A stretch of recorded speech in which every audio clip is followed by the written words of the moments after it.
the es astounding el sermón sorprendente, first sermon in el primer sermón de la iglesia cristiana que el apóstol Pedro predicara.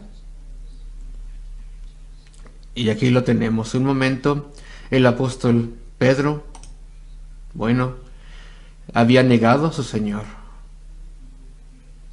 Había estado quebrantado, estaba en pedazos. Y aún así, dentro de poco tiempo, estaba predicando por la bendición y capacitación del Señor. Predicó este sermón. Es un sermón que es modelo para nosotros, podríamos decir. Y antes de las palabras que leemos en el versículo 22, ahí teníamos la introducción. Se había dado un texto ya del libro del profeta Joel, capítulo 2. Se había negado este cargo terrible de que estos hombres varones estaban ebrios. Esta multitud cínica había hecho este cargo terrible. Y la aplicación de la embriaguez era más bien el don de hablar en idiomas extranjeros que muchos de estos discípulos nunca habían aprendido. Y este don evidentemente no podía ser explicado diciendo que estaban ebrios.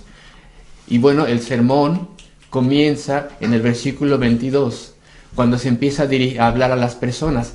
Y comienza el título, comienza con el Señor Jesucristo de Nazaret, y se hace unas palabras corteses. Vosotros, hombres de Israel.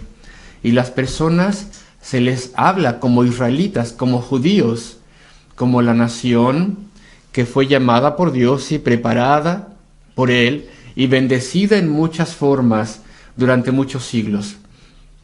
Y a pesar de que habían desobedecido a Dios y se habían apartado de sus caminos y estaban bajo el juicio de Dios, aún así eran un pueblo con grandes privilegios, y con esos privilegios tenían también responsabilidades, y habían escuchado la palabra de Dios. Entonces dice aquí: varones de Israel, escuchad estas palabras. La forma en que se les habla es así porque es cortés, pero también les pone sobre ellos una responsabilidad de escuchar. Y después dice: Jesús Nazareno. Este es el tema, Jesús de Nazareno. Y bueno, vamos a ver un poquito cómo dice la traducción con respecto al original. El idioma es muy grande. Jesús Nazareno, Jesús de Nazaret. Cristo, aquí se nos introduce a la persona de Cristo, se nos presenta la persona de Cristo, pero tal vez el griego sería mejor expresado diciendo Jesús Nazareno, como dice la Reina Valera antigua, Jesús Nazareno. Y también dice así la Reina Valera del 60. Este era un término de desprecio que aquellos le daban a Jesucristo, Jesús Nazareno. Tal vez hubiera sido bueno decir aquí, Jesús Nazareno como vosotros le llamáis. Él toma el término que ellos están utilizando para describir a Cristo. Entonces, Jesús Nazareno, Jesús el Nazareno. Está bien la traducción al español. Solamente de Nazaret, solamente de ese lugar, un lugar oscuro, despreciado, un lugar remoto, rural, que no tenía ninguna importancia para con los judíos de Judea. Sin embargo, aquí tenemos el estilo de Pedro que Dios utiliza, y entonces esto lo tenemos aquí 3 veces en este sermón, donde él utiliza antítesis y contrastes. Mira por favor el texto: Jesús Nazareno, varón aprobado por Dios. Y esto es algo deliberado. Vosotros le llamáis el Nazareno, aquel que viene de aquel lugar oscuro. No se le da ningún respeto. Sin embargo, es varón aprobado por Dios. Vosotros lo despreciáis. Sin embargo, Dios lo levanta. Y este método de expresión, como ya lo dije, lo vemos aquí 3 veces en este sermón. Vosotros, varones israelitas, oíd estas palabras. Casi está implícito. Van a escuchar algo que los va a sacudir, pero escuchen cuidadosamente. Jesús el Nazareno, como dice la Biblia de las Américas, varón aprobado por Dios entre vosotros con las maravillas, prodigios y señales. Podemos dar diferentes sentidos a estos términos. Todos son milagros, evidentemente. Son milagros que no tienen ninguna explicación, aparte del hecho que Dios los hace. Cristo es Dios. Y las señales, los propósitos, eran autentificarle como el Hijo de Dios, quien había venido, quien había sido aprobado por Dios. La palabra aquí que dice aprobado, literalmente, no que sea aprobado por Él, sino probado por Dios, que Dios lo probó y lo respalda. Y cómo a través de esos milagros y maravillas y señas que Dios hizo a través de Él. En medio de vosotros, entre vosotros por medio de Él. Él viajó por todas partes, sanó a miles de personas, hizo cosas sorprendentes. Vosotros lo visteis con vuestros propios ojos. Es conocido esto a través de toda la nación. No hay ningún israelita que no sepa al respecto de Cristo, Jesús Nazareno, que iba por allí haciendo cosas maravillosas en medio de vosotros, entre vosotros, así como también vosotros sabéis. Sus mentes, claro, habían sido entenebrecidas por la histeria de la muchedumbre. Eran culpables, no los estamos disculpando, eran culpables de haber gritado pidiendo la ejecución de Jesucristo. Cuando los escribas y los fariseos, los principales sacerdotes, le pusieron delante de ellos, entonces de forma momentaria habían perdido de vista cómo lo habían reverenciado y las cosas sorprendentes que Cristo había hecho. Y ahora, a medida que el apóstol Pablo les recuerda que eran culpables, dice, en medio de vosotros, como vosotros mismos sabéis. Y sí, lo sabían y no podían negarlo. Y tal vez ya estaban pensando, ¿qué hemos hecho? Lo sabemos, no podemos negarlo, lo sabemos. Versículo 23. Y estoy avanzando solamente con la narrativa esta mañana. No puedo hacer ninguna otra cosa, el texto está lleno de hermosura. A Él, entregado por el determinado consejo y anticipado conocimiento de Dios. Versículo 23. Es decir, habiendo sido entregado a vosotros, habiendo sido Él dado a vosotros, jamás hubiera sido arrestado si Él no hubiera permitido que se le arrestase, si Dios no lo hubiera permitido. Siendo entregado a vosotros. ¿Quién? ¿La policía del templo? ¿Ellas lo entregaron? ¿Los oficiales romanos lo entregaron? No. ¿Quién lo entregó? El determinado consejo y anticipado conocimiento de Dios, porque Dios había determinado que esto fuera así, no vosotros. Tal vez ustedes lo habían querido así, pero varones galileos, recordad cuando querían prenderlo y arrojarlo por el despeñadero, y sin embargo caminó en medio de vosotros. Así mostró de forma muy pequeña su poder inherente supremo y no pudieron tomarlo. Acordaos de esas otras ocasiones cuando los principales sacerdotes se enviaron para prenderle, pero no pudieron hacerlo. No hasta que llegó el momento que Dios había determinado, donde dice aquí, entregado por el determinado consejo y anticipado conocimiento, providencia de Dios. Es lo mismo, pero es un término diferente para señalar, resaltar que este era un plan. Dios tenía un plan formado y determinado en el consejo eterno del Dios Trino. Este plan que decía que Cristo vendría y en un momento dado, en aparente debilidad, sería arrestado y entregado a manos perversas y malvadas. Vosotros lo habéis tomado, y mediante manos malvadas, y el original dice manos que no tienen ninguna ley. Se refiere a las autoridades romanas. ¿No lo hicieron vosotros?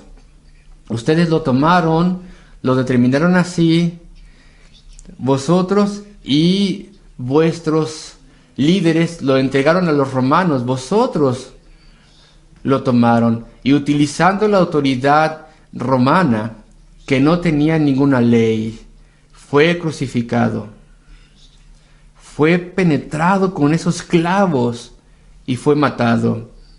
Lo echaron a un lado, es lo que dice el griego. Pero mirad, una antítesis otra vez más, otro contraste. Vosotros lo habéis echado a un lado, versículo 24, al cual Dios levantó. Una vez más el apóstol utiliza vosotros lo crucificaron, sin embargo Dios lo levantó. Es una lástima que comience ahí el siguiente versículo porque oscurece el estilo de la predicación. Vosotros lo prendisteis o vosotros pensabais que era así, sin embargo Dios lo levantó. Vosotros estabais en oposición a Dios, vosotros hacíais algo, Dios hacía una cosa diferente. Y esta es la segunda vez que el apóstol Pedro está utilizando este método de antítesis, de cosas contrarias, para poder enfatizar algo. Versículo 24, al cual Dios levantó, sueltos los dolores de la muerte, por cuanto era imposible que fuese retenido por ella. Porque Él es Dios, ¿no te das cuenta? Es Dios. Era imposible que fuese detenido por la muerte. Claro que no es posible que Cristo hubiera sido detenido por los dolores y los lazos de la muerte, porque Él era Dios. Obviamente es divino.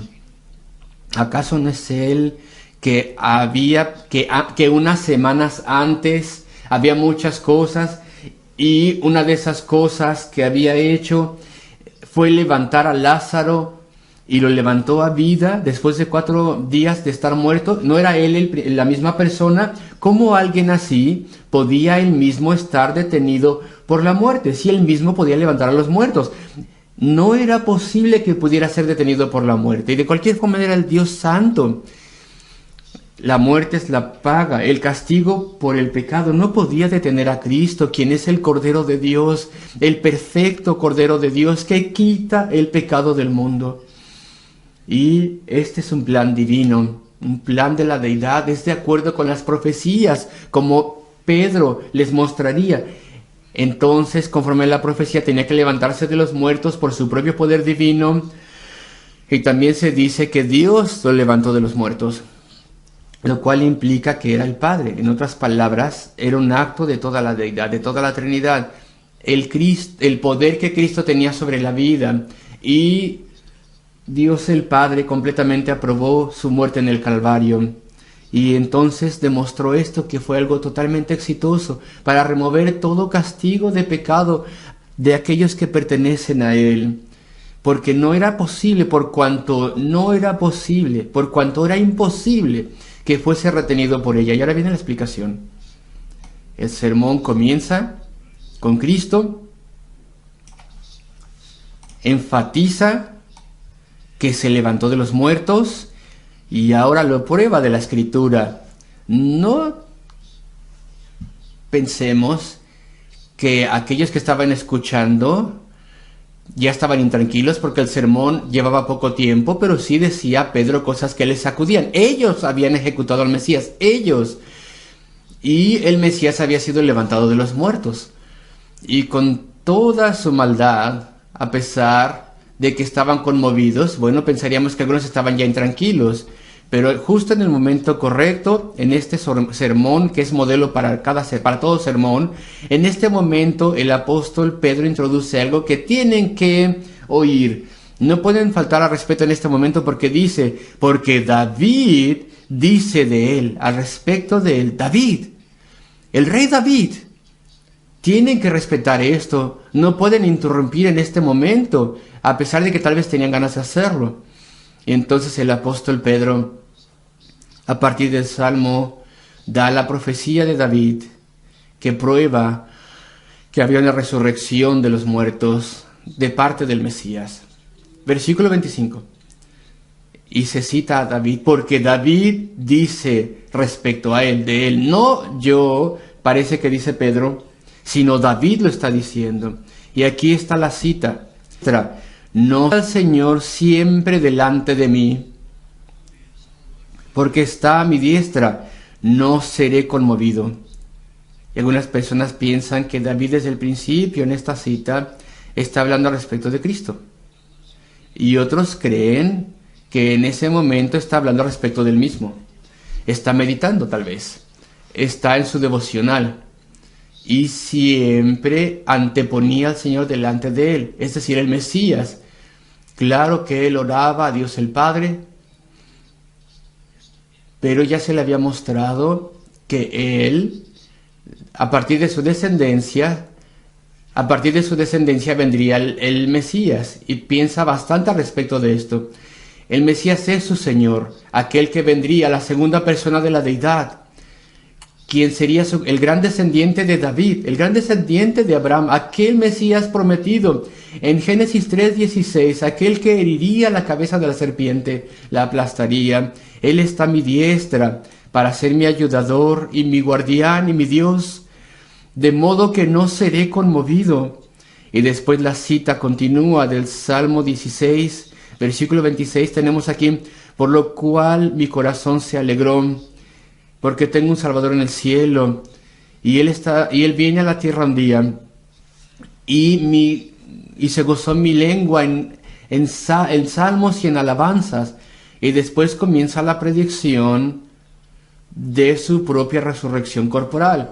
No simplemente está pensando en su alma, lo menciona a su debido tiempo, sí, pero aquí está pensando respecto de su cuerpo. Y aún mi carne descansará en esperanza. Un día seré puesto en la tumba, pero mi carne descansará en esperanza, en expectativa, en anticipación, obviamente, expectativa de resurrección. Y ahora, o a la mitad del versículo 27, habla como si él fuese Cristo. Aquí está la profecía. Este no es el único lugar donde David habla respecto de Cristo en la primera persona del singular. Porque no dejarás mi alma en el Hades. Él sí que permanecerá en la tumba. David sí. Pero dice aquí, porque no dejarás mi alma en el Hades, en la tumba. Aquí donde dice Hades, es una traducción de una palabra que en el griego indica simplemente el lugar de las almas que han partido. Uno podría decir a la ligera la tumba, o el lugar a donde vamos cuando el alma parte del cuerpo. Aquí no hace referencia al infierno. Literalmente no hace referencia al infierno. Tú no dejarás mi alma en el Hades. Y recordemos que el alma de David jamás estuvo en el infierno. Y el alma de Cristo mucho menos estuvo literalmente en el infierno. Ni permitirás que tu santo vea corrupción. Los creyentes, y tampoco Cristo, los creyentes, cuando su alma es separada del cuerpo, van directamente a estar con Él, con el Señor. Ellos no prueban la muerte, el infierno, no lo prueban. Porque no dejarás mi alma en el Hades. Pero escuchen, aquí están las palabras más significativas e importantes. Y aquí definitivamente se está hablando de Cristo. Ni permitirás que tu santo vea corrupción. Los traductores de forma correcta ponen santo con mayúscula porque hace referencia al Mesías. No es nada más de la nada que lo pongan en mayúsculas, porque esto es lo que ha estado diciendo David, versículo 25, donde dice, veía al Señor siempre delante de mí. Versículo 26, por lo cual mi corazón se alegró y se gozó mi lengua, y aún mi carne descansará en esperanza. Debido a lo siguiente, debido a lo que estoy a punto de decir, es una profecía. Porque no dejarás mi alma en el Hades, ni permitirás que tu santo vea corrupción. Aquel que ha sido prometido, de quien meditaba David, su gran descendiente. Entonces Cristo, cuando venga, jamás vería en su tumba deterioros, descomposición y corrupción. Su cuerpo jamás se corrompería, se descompondría, porque casi inmediatamente sería levantado de los muertos. El versículo 28. Esta es la exclamación del profeta con toda certeza. Me hiciste... No, aquí había entendido que porque Cristo se levantaría de los muertos, también su pueblo se levantaría de los muertos de forma corporal. Me hiciste, versículo 28, conocer los caminos de la vida. Me llenarás de gozo con tu presencia. De forma literal, en tu rostro, en tu presencia. Aquí dice, con tu presencia, en tu presencia estaría con el Señor para toda la eternidad. Esta es su profecía. Todo esto está citado del Salmo 16. Habían escuchado cuidadosamente a David, al profeta, rey David, el salmista. y su profecía respecto de la resurrección de su gran descendiente. Y entonces ahora viene la aplicación del sermón, del versículo 29 en adelante. Varones, hermanos, se os puede decir libremente, con denuedo literalmente sería del griego. Está implicando que tal vez, o lo que implica aquí es que tal vez habría un poco de intranquilidad, pero la profecía del Salmo evita interrupción y ahora viene una aplicación. Déjenme que con denuedo les hable del patriarca David, que murió y fue sepultado. Habían pasado ya más de 1000 años de eso, y su sepulcro está con nosotros hasta este día, dice Pedro. Estas palabras definitivamente no pueden aplicar a sí mismo. Pedro diría después, porque él se ha descompuesto ya en la tumba más de 1000 años, David. Versículo 30, esta es la explicación. Pero siendo profeta, y sabiendo que con juramento Dios le había jurado que de su descendencia, en cuanto a la carne, levantaría al Cristo para que se sentase en su trono, él, David, versículo 31, viéndolo antes, habló de la resurrección de Cristo, que su alma no fue dejada en el Hades, ni su carne vio corrupción o descomposición. A este Jesús, versículo 32, resucitó Dios, de lo cual los 12 apóstoles, todos estaban ahí, y sin lugar a dudas, los 120 discípulos también, probablemente ellos eran las mismas personas a quienes se les dio el don de hablar en idiomas de las personas que habían venido de otras partes peregrinando, de lo cual todos nosotros somos testigos. Estamos juntos. Le hemos visto vivo.